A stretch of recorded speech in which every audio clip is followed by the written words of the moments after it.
Hello, everybody. Thank you for joining us for this press conference today. This is a press conference addressed jointly by Indigenous Environmental Network, Action Ecologica from Ecuador, and WALI from Indonesia, along with Global Forest Coalition.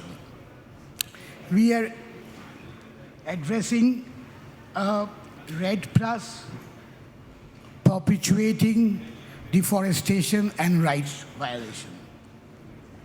So it's more than 15 years now that REDD was formalized.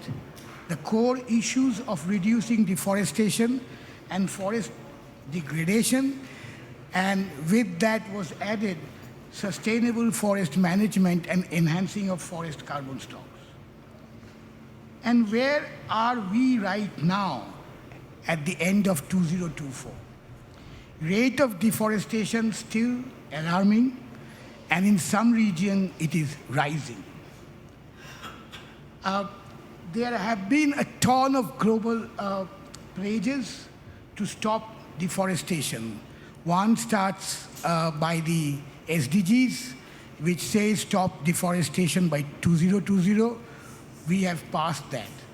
And the next targets are all 2030. We are also in the UN Decade of Restoration. Now, all these 15 years, where we right now have data to show that even with the presence of REDD+ mechanism, deforestation has not reduced to that extent, neither degradation. How much money has been pumped into REDD+? Do you have an idea? Since 2008, almost up to 10 billion of public finance have been pledged. And now they say REDD+ needs 15 billion of public finance every year. Who have been funding the REDD+ program?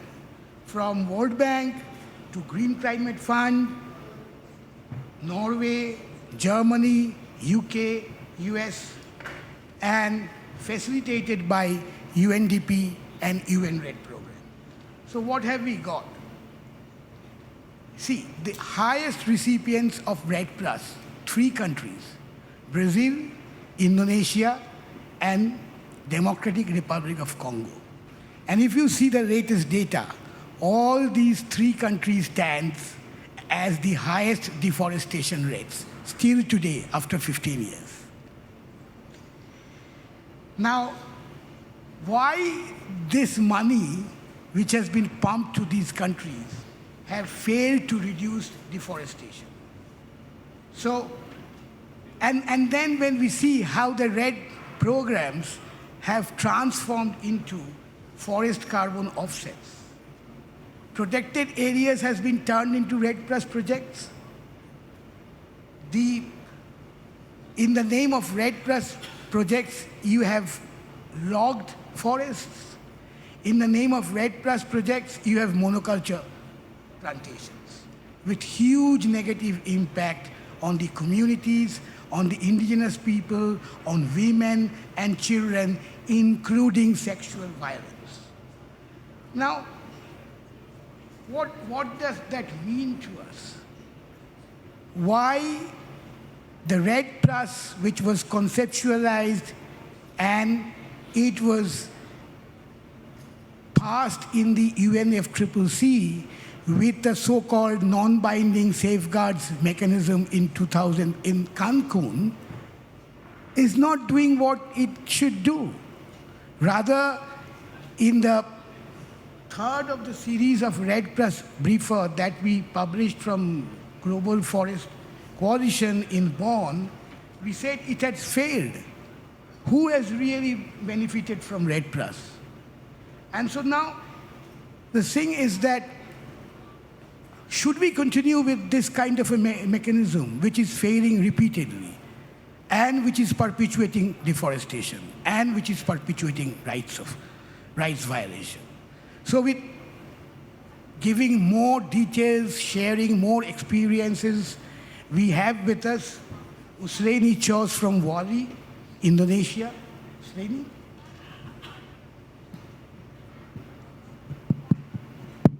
Thank you, Soparna. Yeah, I'm Usaini. I am from Indonesia, Walhi. We are in Indonesia, reject the carbon trading as a solution to Indonesian climate crisis. It is the only protects the extractive industry in financialized nature, which contribution to the climate crisis and human rights violence. Carbon trading allow corporates or Annex 1 countries to exceed emission limit by offsetting them through market purchase instead or reduce emissions.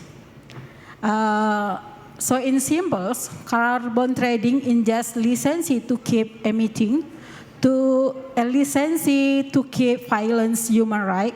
So far, REDD policy and implementation in Indonesia have not served to reduce and slow down deforestation in Indonesia. Some of foundation, our position are follows. Extractive industry at the root of climate crisis. In Indonesia, during 2000 until 2020, Indonesia released 24.7 million gigatons emission into the atmosphere.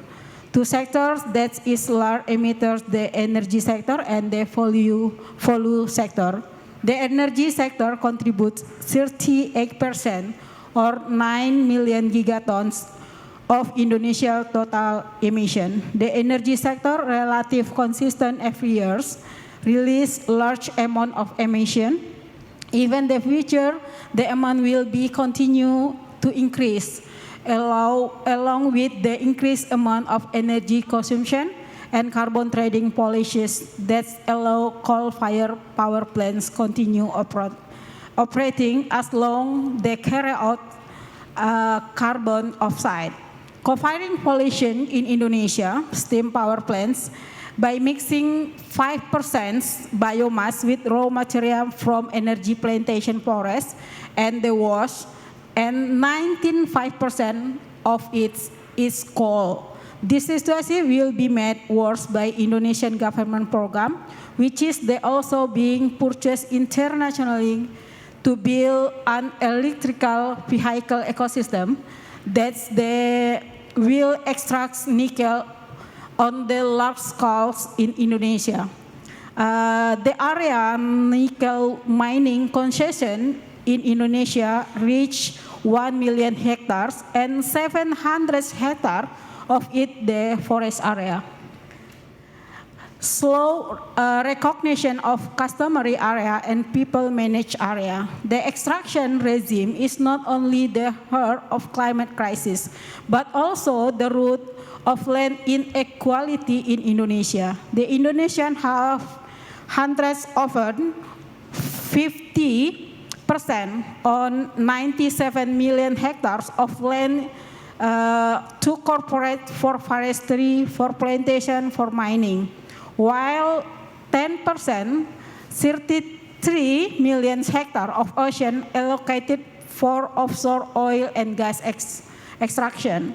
Meanwhile, the state delay recognize the right of local communities and the customary areas.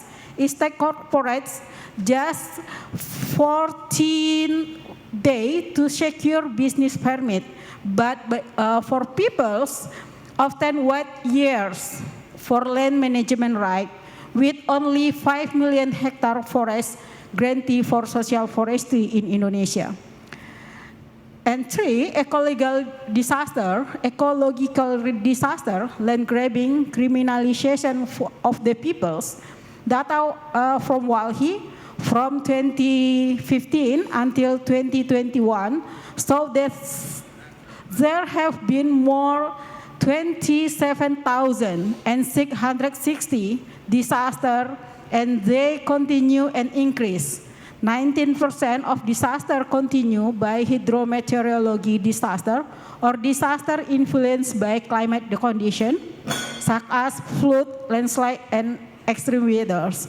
The disaster have caused more than 10,000 people to die and go missing. Meanwhile, the number of injuries, displaced, and affected victims raised by 43 million people in Indonesia.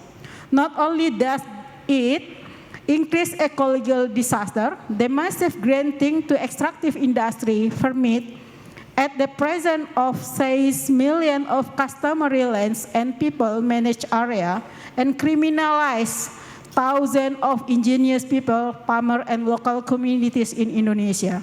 Ultimately, the trading permit to continue to emit either by extracting underground fossil oil using fossil fuel by offsetting carbon will only worsen to climate crisis, ecological disaster, land grabbing, exclusion of indigenous people and local communities, criminalization, and violence.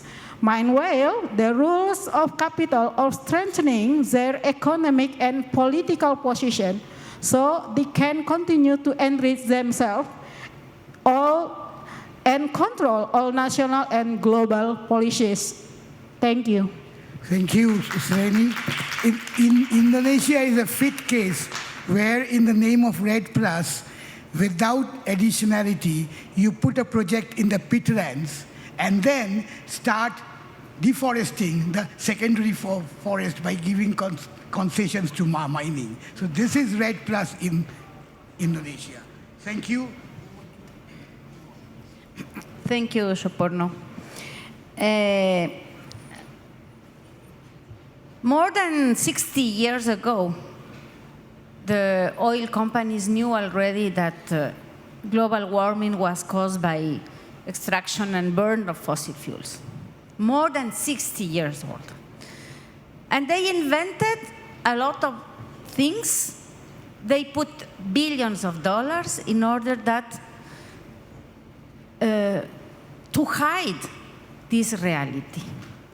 And also they put a lot of money in order to distract the real solutions, which is to leave fossil fuels on the ground regarding climate change. And one of the things that they do, the oil companies, together in collusion with the governments, is to use United Nations as an institution that could be useful for their interests. And this is why in the Convention of United Nations of Climate Change, they decided to promote what is called offsets. And in the middle of these evil ideas, they also thought, many years even before Cancun, that to put the forests in the offsets schemes would be a good idea. That is also reproduction of has been happening in the US since the years 70s to make ecosystem services, environmental services through forests, and now, of course, through everything that we can imagine. This is what it has been discussing and negotiating in this COP2. So this is how REDD appeared. They say, okay, we are going to use forests, extracting from them everything that could mean as a sacred space, as places full of life and biodiversity. No, we are going to start to call forests as carbon sinks, because this is convenient for them. For them, when I say them, you know which I am referring to, no? Oil companies in collusion with the governments, with the financial institutions, and not only oil and mining companies, but many other corporations are involved on this. And yes, more than 15 years have passed since REDD, and now REDD+ has been moving around the United Nations, as now in the Article 6.4 is already in. So it's, they succeed. But what they do not succeed is that we are not fools. People understand very well what is happening there. And this is how, even our governments, the transnational conservation corporations are doing, which is going and taking advantage of the impoverished people, some indigenous peoples that are being threatened, and things like that. They arrive and they say, okay, we are going to give you a little bit of money in order to recognize what you already have been doing forever, for millennials, to protect the forests. And of course they say, okay, this could be a good idea, we need money.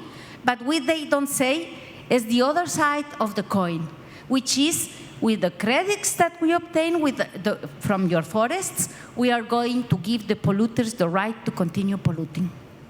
So this is what we do in Ecuador. Ecuador, please tell me if I am talking too much. In Ecuador now, in 1 minute, we are having 12 hours of power cuts with no electricity because of the droughts. We don't have any more water in the dams, in the electric dams. 12 hours a day. Can you imagine how a country can survive with this? But even because of this problem, which is enormous, we are still going to the communities and telling them, please don't sign any contract that has to do with what we call in Ecuador bonos de carbono, carbon bonds. They use the word bonos because they don't know what is really a bond. But they use this word, los bonos de carbono, because this will cause human rights violations, collective rights violations, and nature rights violations too. So we invite you, everybody here, to also to think that we have to stop offsets, and that means also to stop the red projects in the United Nations and everywhere. Thank you. So what is happening is that a mechanism is neither reducing deforestation, on the other hand, it's actually allowing the polluters to further pollute and continue polluting. Now, we go over to Tom Goldtooth, the Executive Director of Indigenous Environmental Network. Tom? Thank you, Soprano. In 1854, the great indigenous visionary Chief Seattle from Northwest, what is called now United States, he asked this question: how can you buy or sell the sky? Now, 171 years later, the sky is being bought and sold on carbon markets, stock markets all over the world. So RED, as you know, you've heard, is a UN-backed forest conservation program, the so-called maintenance of forests in the Amazon, in the tropical forest countries of the global south. And in this voluntary carbon markets, many RED projects are used to produce carbon offsets. It's a complex system.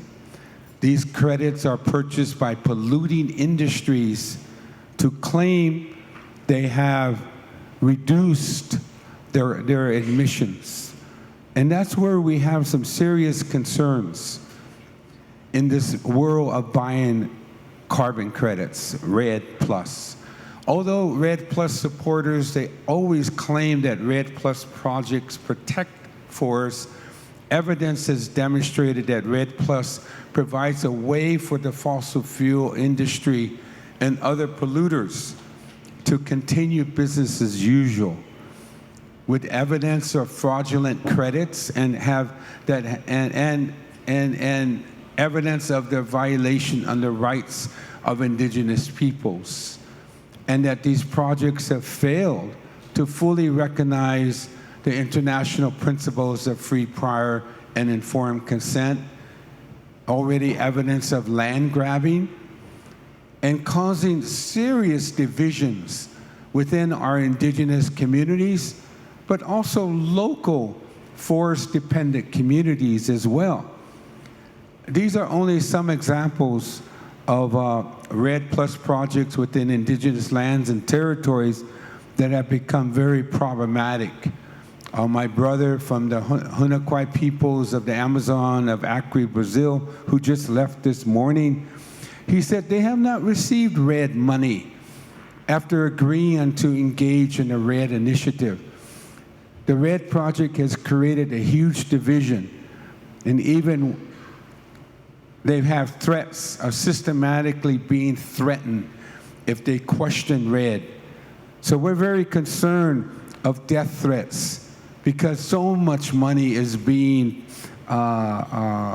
proposed in these indigenous communities. In the country of Kenya, the Kasagwa Red Plus project has a documented case of the violations of not only the rights of indigenous peoples, but sexual abuse. In Colombia, we just came from Colombia at the CBD. We had people from the Paraná Amazon region, the Valpez area, and they brought information of how even the Supreme Court had heard a presentation of their rights being violated and has recognized that these are serious issues that need to be addressed in that country.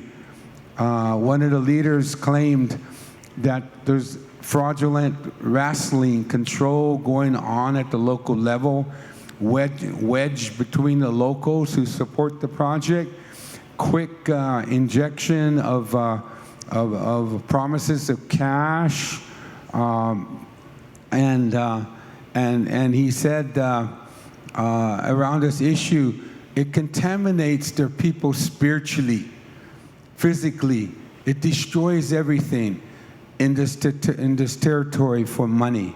So we are concerned about what we have called carbon capitalism, climate capitalism. And when we are bringing now traditional knowledge holders into these hallways of the UN, we are hearing reports on how participation in RED Plus project violates the sacredness of cosmovision, the sacredness of who we are as indigenous peoples. And the reports, an investigation article in The Guardian found that more than 90% of rainforest carbon offsets are that were certified by Vera. I don't know, Vera, if you're in the audience, but this is one of the largest carbon credit certifiers. They found that it's basically worthless junk credits that do not represent carbon reduction. So we're being promised to trust in carbon markets. Carbon offsets, RED Plus, do not cut emissions at source. I'm not making that up. There's more evidence of that. It's not a climate solution. It's not a mitigation. Carbon markets are not climate finance. Indigenous peoples deserve direct payments in the form of grants, not these harmful offsetting schemes that seek to dispossess and to commodify. So we're very concerned about these carbon cowboys coming into our backyard. They have to be held accountable. So it's very difficult in this campaign from colonialists and the financiers and the investors to battle against them because there's big money behind us. So part of my presentation to say that many of us as indigenous peoples are questioning and rejecting this as a solution.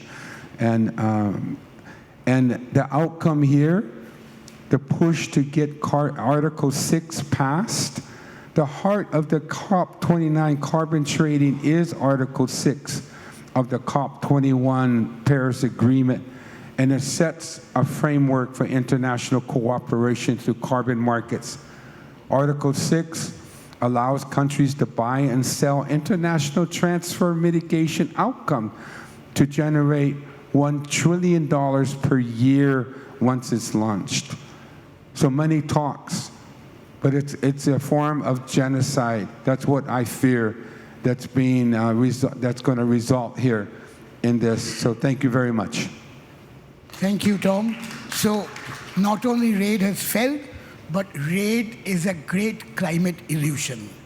And so if you go to the website of Global Forest Coalition, yesterday only we released our 4th briefer, The Great Red Climate Illusion.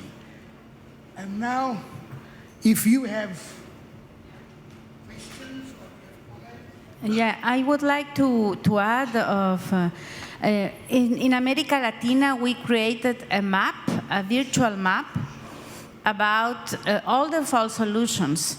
And you can go to the website, to the Facebook site of La Plataforma Latinoamericana de Justicia Climática, or Demanding Climate Justice, America Latina. And you can look for also the webpage www.mapafalsasoluciones.org, and you can find almost 100 cases of false solutions that are included in this map, and we are going to include this year another 100 cases, so it will be a database very interesting for you. Yeah, just to go back to the audience, if anybody have questions, any media people who have questions, we have a couple of minutes left.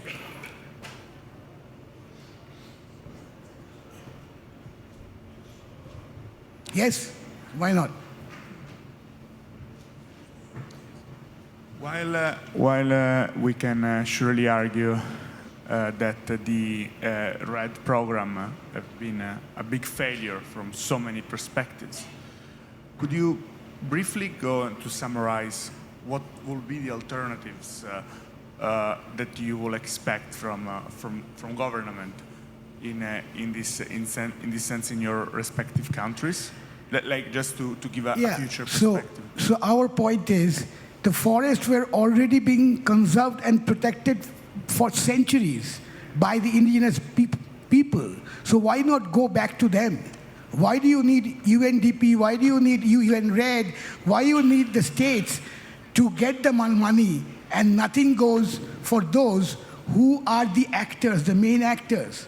So collective rights and tenures of the indigenous peoples and forest communities, including women, should be the priority if we really want to reduce deforestation. And where that is not being done, it has to be restored. Many post-colonial countries, the state still not have done this. And the state is not the main actor to reduce the deforestation. They can't. It's the communities who have to do it. So the priority should be for collective and tenure rights for the indigenous peoples and the forest communities, including women, and their self-governance and management of the forest and natural resources. That can only conserve, protect, reduce deforestation. And the alternative, I mean, I agree that the state or donors can give the indigenous communities and campesino communities, fishermen, etc., to help them to continue effectively doing what they have been doing for centuries, but not in exchange of any carbon credit, not in exchange of anything that will cause the destruction of their own territories because of climate change, or to destroy other indigenous or local communities' territories. So no to exchange of carbon credits when we talk about supporting the local communities to protect their forests. Thank you.